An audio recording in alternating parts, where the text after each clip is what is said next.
Motriz Noticias. Mi nombre es Yara Lucena y hoy les estaremos presentando una entrevista que fue realizada por nuestra periodista Yael Morovic a las docentes Diana Janet García y Rocío Ruiz, que nos contarán un poco sobre el contexto del cuerpo y su control en las escuelas antes del siglo XX y durante este. Vamos con la entrevista. Bueno, primero que nada me gustaría agradecerle a Yane y a Rocío por el espacio, muchísimas gracias. Y cuéntenos quiénes son, qué hacen, antes de entrar en tema. Bueno, si bien sabemos, el cuerpo es terreno de disputa, hoy y siempre lo fue.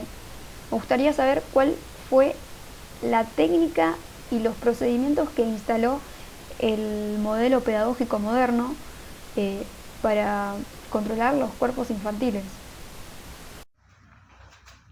Bueno, buenas tardes. Me presento. Soy la señora Janet García del Colegio 211.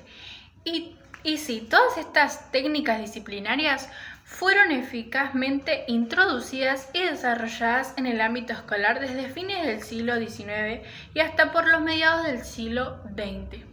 Era habitual y recurrente formarse por orden de estatura, alinearse, adelantar el pie izquierdo, marchar al aula, conservando las distancias, sin echar el cuerpo demasiado atrás o demasiado adelante, o ir al recreo formados y ordenados en hileras.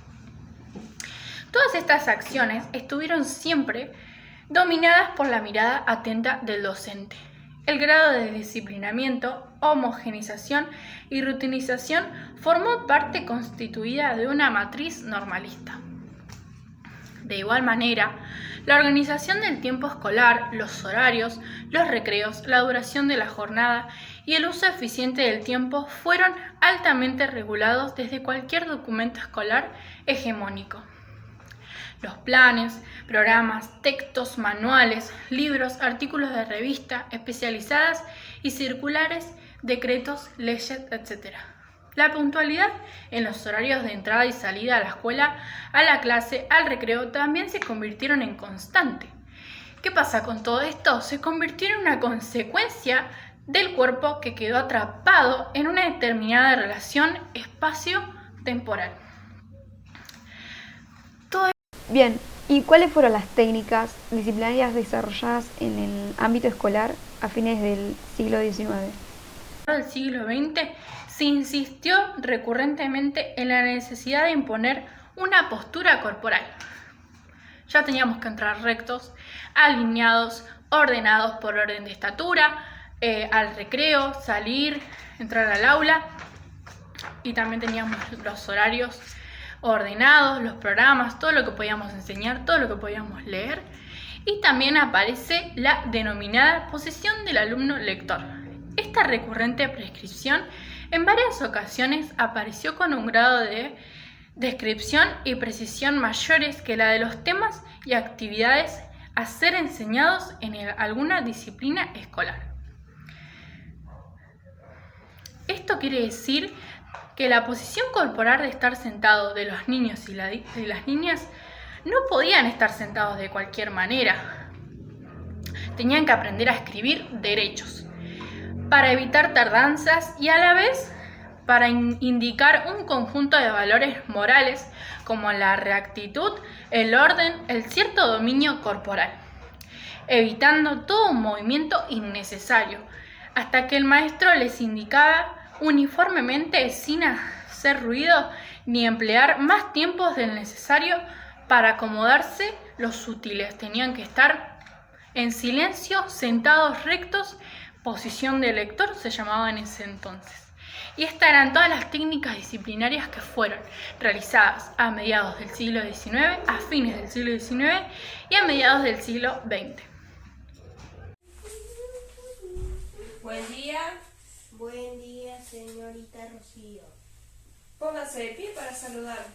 Buen día, señorita Rocío.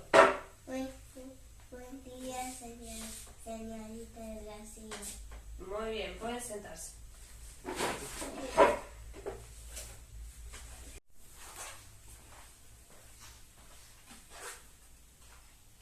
Muy bien. Disculpe, ¿se podría sentar como corresponde? Porque estamos en la escuela, no estamos en su casa.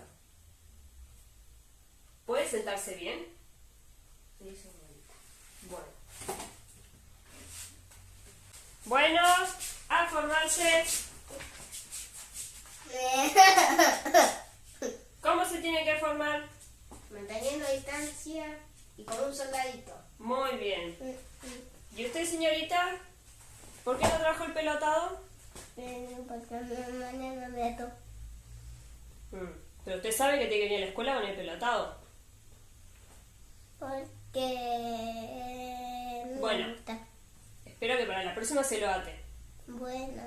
Bueno, y remontándome en las fechas, me gustaría saber qué pasaba con las niñas y los niños en este contexto. ¿Tenían libertad de expresión en cuanto a su cuerpo? ¿Eran discriminados? Porque había una doctrina bastante grande, muy impuesta, y nada, me encantaría saber qué pasaba con esos niños. Los niños y niñas en ese contexto fueron impuestos por el poder de la razón en sus cuerpos. Se incorporaron en el currículum escolar un mecanismo incorpóreo, seleccionando como principales saberes a la lectura, escritura, idioma, etc. En algunos casos menospreciando lo corporal, habiendo disciplinas vinculadas al cuerpo como la educación física, el deporte, la gimnasia, etc. Pero estas no han tenido tanto valor como los horarios de estudio y a la hora de evaluar. Se naturalizó no darle tanta importancia por solo centrarse en la educación intelectual, de información y conocimiento, dejando a los cuerpos sin voz ni voto y educación. Todo esto se ve en las instituciones escolares y cómo fueron diseñadas por el discurso pedagógico moderno y el sistema de instrucción escolar masivo y obligatorio. Impusieron el poder por los maestros y el personal jerárquico, con la necesidad de controlar y regular los cuerpos infantiles, ocupando solo un lugar y manteniendo el silencio.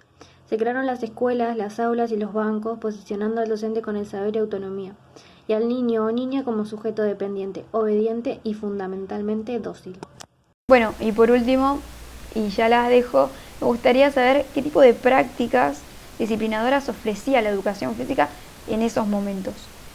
Ser nena o nene inhabilitaba automáticamente la enseñanza de ciertas asignaturas escolares en las clases de educación física. Ciertos juegos y deportes enseñaban al varón la fuerza y la coordinación y el ritmo en las mujeres.